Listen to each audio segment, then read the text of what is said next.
한경직 목사님께서 목회하실 때 그 교회 교인 중에 별명이 감사 할아버지라는 분이 계셨습니다.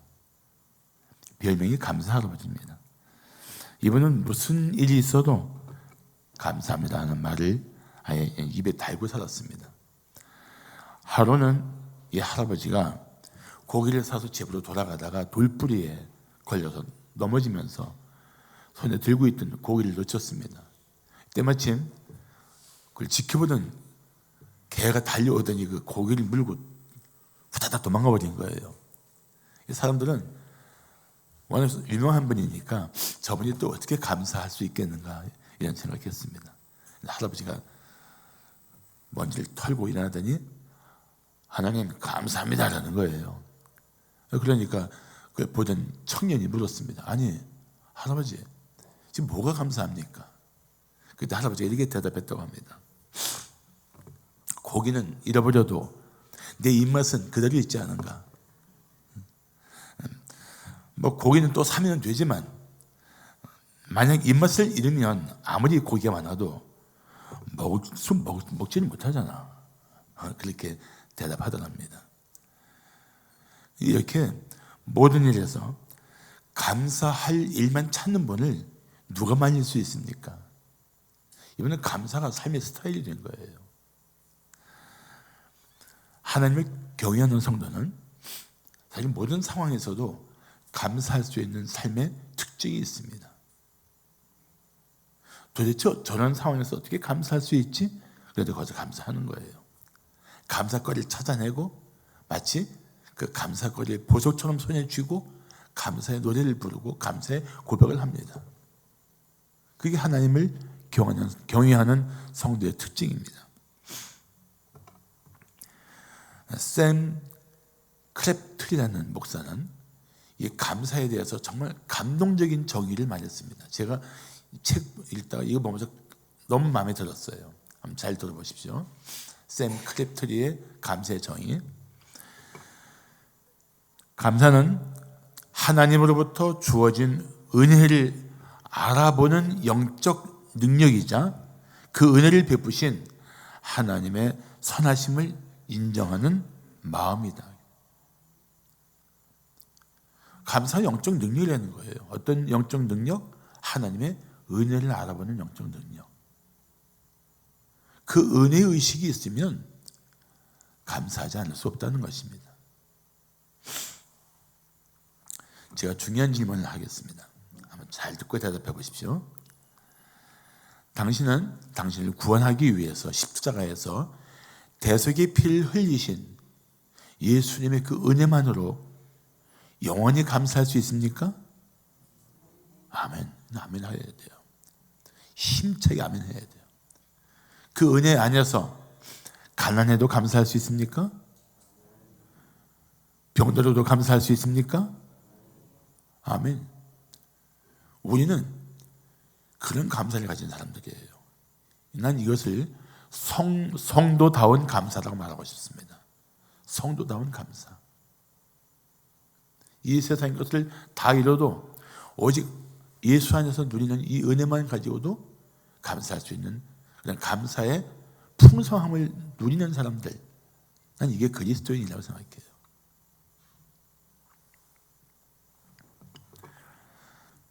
하나님의 은혜를 알면 감사하지 않을 수 없습니다.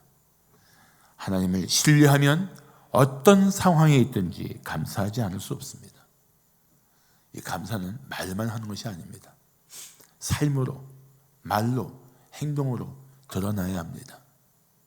진실한 사랑을 감출 수 없듯이 진정한 감사는 드러나게 되어 있습니다. 자, 그렇다면 하나님께 진심으로 감사하는 성도는 어떤 자세를 가져야 할까요? 첫째, 기쁨으로 하나님을 섬겨야 합니다. 기쁨으로 하나님을 섬긴다.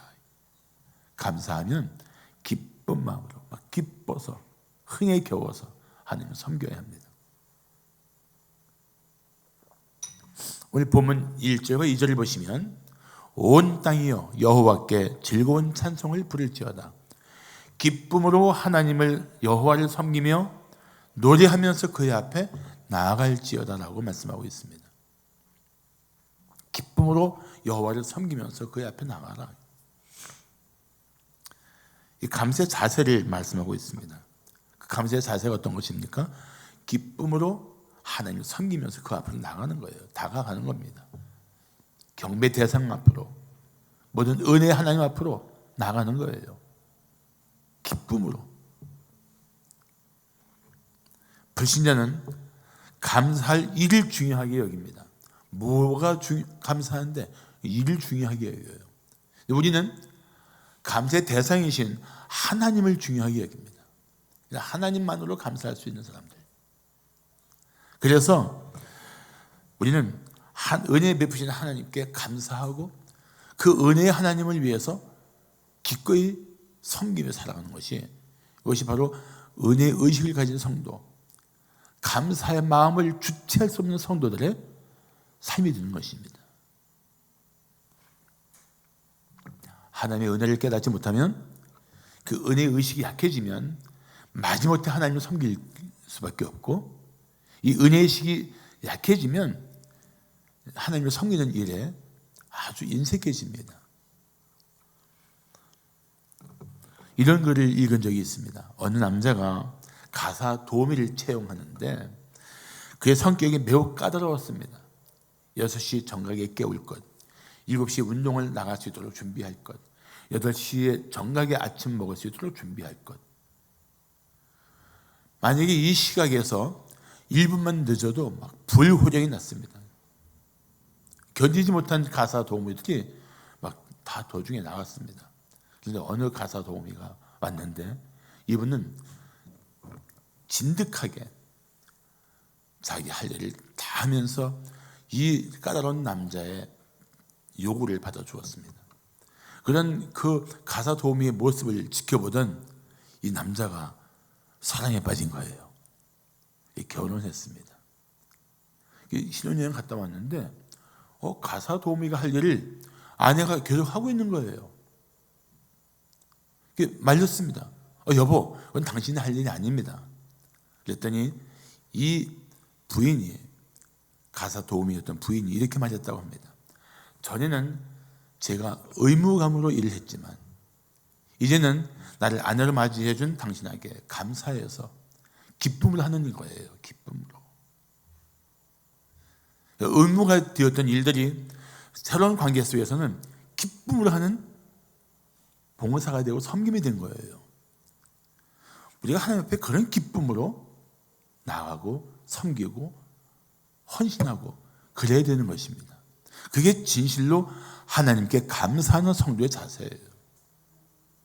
감사를 잃어버리니까 자꾸 하나님의 일에 등한해지고 하나님의 일에 꼼을 빼는 겁니다. 자기 삶이 오직 하나님의 은혜라는 이 은혜의 의식이 강할수록 기쁨으로 하나님을 섬기게 됩니다. 그래서 결국은 그 은혜의 의식 앞에 우리는 이렇게 물을 수밖에 없습니다. 내게 주신 모든 은혜를 내가 여호와께 무엇으로 보답할까? 따라합시다. 내게 주신 모든 은혜를 내가 여호와께 무엇으로 보답할까? 그게 우리가 감사할 때 나오는, 이 은혜 의식 앞에 나오는 그건 고백이에요.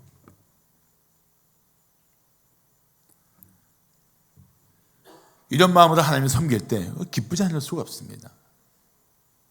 기뻐하면서 하나님을 섬기면 그 삶이 막 힘이 생깁니다.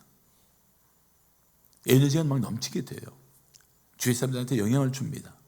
저 사람은 진심으로 하나님을 사랑하는구나. 정말 저런 상황에서 저렇게 하나님을 섬기고 있구나. 도전을 준단 말이죠. 그러니까 하나님 앞에 나올 때 먼저 불평을 멈추십시오. 원망하던 마음을 다 내려놓으십시오. 기쁨으로 하나님 앞에 나와 경배하고 기쁨으로 하나님 맡기신 일에 최선을 다하시기를 축복합니다. 자, 하나님께 진심으로 감사하는 성도는 어떤 자세를 가져야 할까요? 둘째, 삶으로 하나님을 높여야 합니다. 삶으로, 자기 삶으로 하나님을 높여야 돼요. 오늘 3절 한번 보십시오. 여호와가 우리 하나님이신 줄 너희는 알지어다. 그는 우리를 지으시니요 우리는 그의 것이니 그의 백성이요 그의 기르시는 양이로다. 이 3절에는 세 가지 중요한 사실이 있습니다. 자, 본문을 보세요. 첫째는 뭡니까? 우리를 지으신 하나님. 두 번째는 우리는 그의 것, 그러니까 우리의 주인 되신 하나님. 그리고 세 번째는 우리는 그의 기르시는 양이다. 그러니까 우리의 목자 되신 하나님. 이 세 가지 사실이 3절에 있어요. 한번 따라합시다. 나의 창조주 하나님, 나의 주인 되신 하나님, 나의 목자이신 하나님. 이게 3절에 나와 있는 겁니다. 자, 하나씩 보면은 하나님이 우리를 지으신 분이에요. 하나님 왜 나를 이렇게 지으셨어요? 이렇게 불평하고 원망하면 하나님을 신뢰할 수 없습니다. 시편 기자는 시편 139편 14절에서 이렇게 고백하고 있습니다. 내가 주께 감사하오면, 감사하는 거예요. 뭘 감사해요? 나를 지으심이 심히 기묘하심이라. 주께서 하시는 일이 기이함을 내 영혼이 잘 아나이다. 하나님 나를 이렇게 지으셨는데 이게 너무나 감사하다는 거예요. 이렇게 만드신 이 하나님 앞에 감사하고 있다는 것입니다. 자기의 창조주 하나님에 대한 감사, 만드신 하나님, 이 삶을 허락하신 하나님, 그 하나님에 대한 감사가 있어야 돼요. 또 하나는 하나님은 나의 주인이시다. 우리는 그의 것이다. 하나님 나의 주인이시다. 이 감사는 내 생명, 재물, 시간, 능력, 내 모든 것이 다 하나님의 것임을 인정하는, 하나님의 주권을 인정하는 태도예요. 그러니까 하나님의 것이니까 잃어버려도 감사, 주셔도 감사, 다 감사할 수 있는 삶의 힘이 이 주권을 인정할 때 나오는 거예요. 그래서 여러분 욥기에서 욥이 다 잃어버린 다음에 뭐라고 고백합니까? 욥은 이렇게 고백합니다. 주신 이도 여호와시요 거두신 이도 여호와시오니 여호와의 이름이 찬송을 받으실지어다. 이 주권의식을 가진 사람은 주시면 주시는 대로, 거두시면 거두시는 대로, 많이 주시면 많이 주시는 대로, 덜 주시면 덜 주시는 대로, 그냥 그게 감사한 거예요. 그렇게 감사할 수 있는 힘이 생기는 거예요. 내 것이라고 생각하니까, 잃어버리면 내 것을 잃었다고 생각하니까 작은 상실이라도 우리는 가슴 아파하고 불평하고 못마땅해 여기고, 다 주님 것이니까 주님 뜻대로 하라고 내려놓을 때 우리는 어떤 상황에서도 감사할 수 있을 줄로 믿습니다. 세 번째는 뭡니까? 하나님이 우리의 목자라는 거예요. 우리의 목자. 여러분, 하나님이 나의 목자라는 사실을 깨달을 때 드릴 수 있는 최고의 고백이 무엇입니까? 시편 23편 1절이에요. 여호와는 나의 목자시니 내게 부족함이 없으리로다. 왜요? 지금 소유한 것이 중요한 것이 아니고 내 목자께서 돌보시고 공급하실 그 성실하심에 대한 신뢰 때문에 하는 고백이에요. 우리는 소유한 것을 의지하고 사는 사람들이 아니지 않습니까? 공급하시는 하나님을 의지하고 살고 있잖아요. 그러니까 목자 되신 하나님에 대한 신뢰가 있으면 감사할 수 있습니다. 감사해야 합니다. 그게 그리스도인들의 감사예요. 세상 사람이 흉내낼 수 없는, 범접할 수 없는 감사에 이유를 가진 사람들이 그리스도인이에요.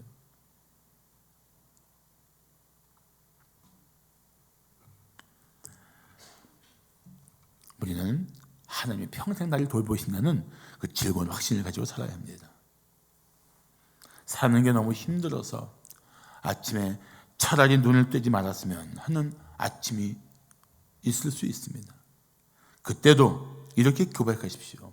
하나님 아버지, 오늘 제게 새 아침을 주셔서 감사합니다. 주님께서 이 기가 막힌 상황을 이겨내도록 도와주시옵소서. 그리고 하루 시작하는 거예요. 그렇게 하루 시작했는데 저녁이 돌아왔는데 여전히 삶은 막막해요. 변화가 없습니다. 그때도 잠들기 전에 감사의 기도를 하는 겁니다. 오늘도 이 하루를 감당하게 도와주신 하나님 감사합니다. 여전히 상황은 막막하지만 오직 주님을 의지합니다. 그래 감사하는 거예요. 생각해 보세요. 여러분 지난 날들 정말 기가 막힌 상황이 왜 없었겠습니까? 근데 어느 순간 다 이겨내고 여기 와 있잖아요. 지금 누가 도우셨어요? 누가 하셨습니까? 누구의 은혜입니까? 하나님이에요. 믿습니까? 그 하나님 지금도 여러분 한 분 한 분을 성실하게 신실하게 돌본다는 사실을 믿고 감사하십시오. 여러분 감사할 수 있어야 돼요.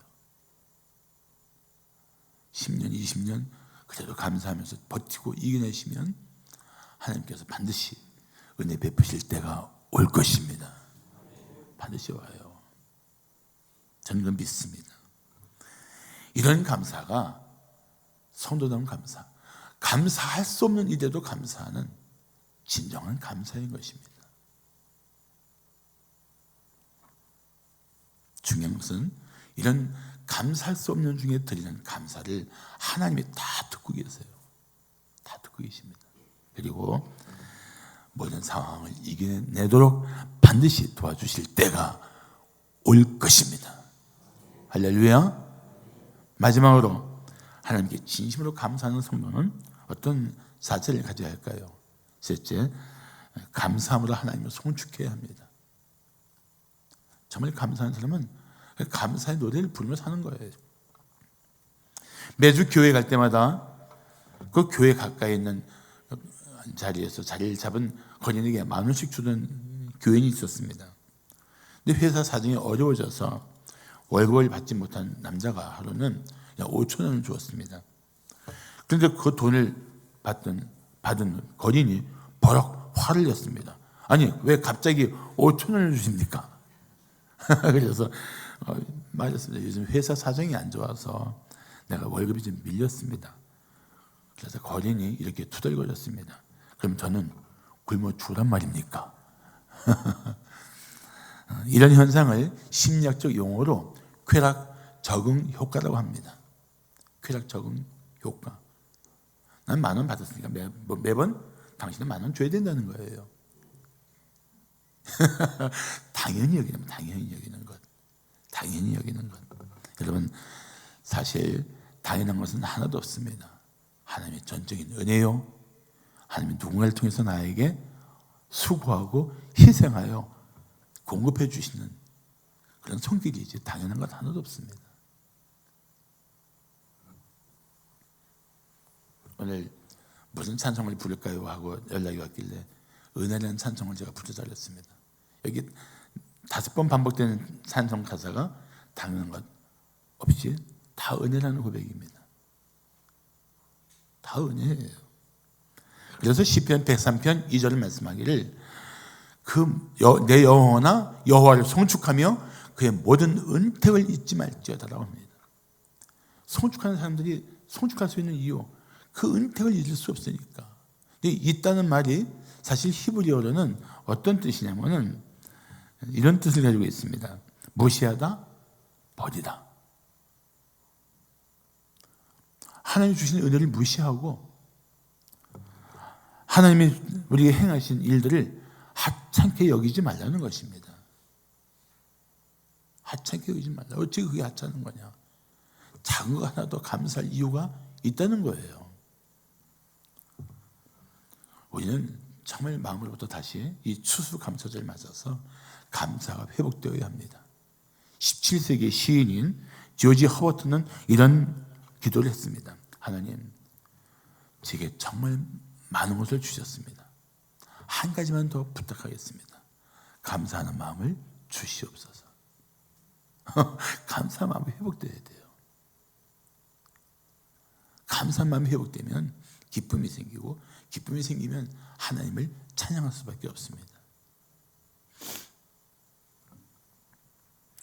요나는 물고기 뱃속에서 이런 기도를 합니다. 잘 들어보세요. 나는 감사하는 목소리로, 이 물고기 뱃속에서 이 죽음의 자리에서 하는 기도예요. 어떤 기도를 합니까? 감사하는 목소리로 주께 제사를 드리며 나의 소원을 주께 갚겠나이다. 구원은 여호와께 속하였나이다.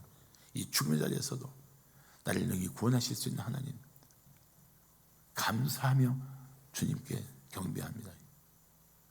감사하는 목소리로 죽음의 자리에서도 감사할 수 있는 사람, 얼마나 거침없는 믿음입니까?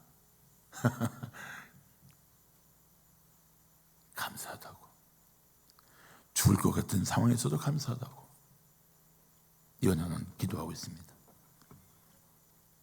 그러므로 하나님의 은혜 속에서 사는 우리는 어떤 상황에서도 감사해야 합니다. 특히 하나님 되심을 생각하면서 감사해야 돼요.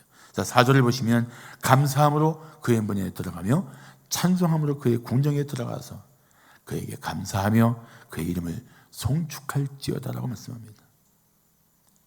감사함으로 하나님의 전에 들어가며 찬송함으로 그의 궁정에 들어가서 감사함으로 하나님을 송축하자.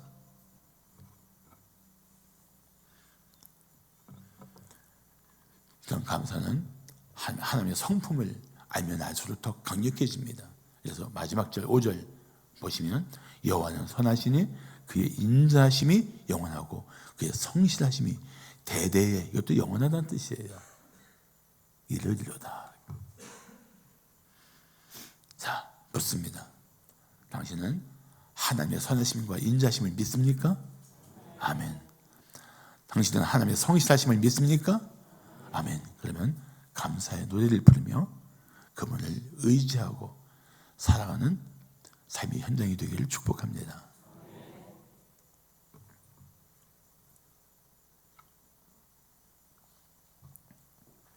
한 회사에서 30년을 근무한 남자가 있었습니다. 회사가 경영난을 이기지 못하고 이제 명예퇴직을 했는데 이 사람이 명예퇴직을 하게 되었습니다. 저녁 식사 때 그 가장은 태어난 듯이 가족들에게 이렇게 말했습니다. 잘 된 거야.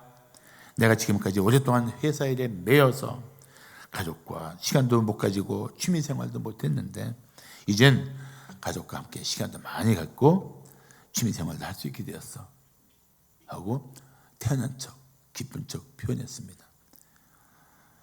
그건 사실은 거짓말이었습니다. 30년이나 몸담았던 회사에서 갑자기 떠나게 된 남자는 점점 우울증이 심해졌습니다. 퇴직한 그가 54회 생일을 맞았을 때 아내와 대학생 딸이 생일 파티를 가졌습니다. 그리고 아내가 먼저 여보, 당신 생일을 맞이해서 우리가 특별한 선물을 준비했어요 하고 아내가 남편에게 감사하는 54가지의 감사의 글을 적은 편지를 전해주었습니다. 이어서 딸이 아빠 생신 축하해요. 저도 아빠한테 감사하는 걸 적었어요. 그리고 똑같이 아빠에게 딸로서 감사한 54가지의 감사의 글을 적어서 남겨주었습니다. 그 글을 읽던 남자는 펑펑 눈물을 흘리면서 글을 읽어 내려갔습니다. 그날 그 감사의 편지가 그 남편을 살렸습니다. 그 마음을 채웠던 부정적인 생각은 다 녹아내리고 새 힘이 그의 심령을 힘있게 했습니다. 사랑하는 성도 여러분, 감사는 하나님을 높이는 일이고 이웃을 힘있게 하고 살리는 힘이 있습니다. 믿습니까? 감사해요, 감사. 그러니까 오늘부터 하나님께 감사하십시오. 감사의 말 고백을 계속하시고 감사의 노래를 부르십시오. 그리고 감사로 자꾸 마음을 회복시키면 마음에 있던 불평과 어둠의 권세는 사라지고 소망의 빛이 마음을 채워나갈 줄로 믿습니다. 가족에게도 감사하세요. 당연히 여기지 말고 얼마나 감사한 일이 많습니까? 교회에게도 감사하세요. 교인들이 서로 섬기는 그 일들이 너무 감사하지 않습니까? 교인들이 어쩐지 서로를 섬기려는 그 마음들로 주어지는 이 모든 교회에서 누리는 것들이 감사하지 않습니까? 감사하면 교회를 위해서 섬기는 종들이 힘을 받고 그 일에 보람을 느끼고 더 최선을 다할 수 있는 격려를 받을 것입니다. 감사해야 돼요. 하나님께 감사하는 사람은 이웃을 향한 감사도 풍성해질 수밖에 없습니다. 감사하세요. 그래서 오늘부터 날마다 하나씩 감사를 나누십시오. 아주 작은 것부터 감사하십시오. 아주 평범한 것도 감사하십시오. 나 오늘 하루 종일 눈이 밝았어. 나 오늘 새끼가 다 맛이 있어. 아주 가장 간단한 것, 기본적인 것부터 감사를 시작하십시오. 그리고 불평한 일 속에도 감사할 것을 찾아보십시오. 그러면 불평과 원망의 늪을 벗어나서 감사의 찬송이 계속 풍성해질 것입니다. 여러분 잘 아시는 우리 데살로니가전서 5장 18절 다 함께 봉독할까요? 시작. 범사에 감사하라. 이것이 그리스도 예수 안에서 너희를 향하신 하나님의 뜻이니라. 아멘. 이 범사는 다른 말로 하면 모든 일이 아니고 모든 상황입니다. 모든 상황. 모든 상황에 감사해라. 하나님은 우리가 모든 상황에서 감사하기를 원하십니다. 오늘 나는 모든 상황에서 감사하겠다고 결단하십시오.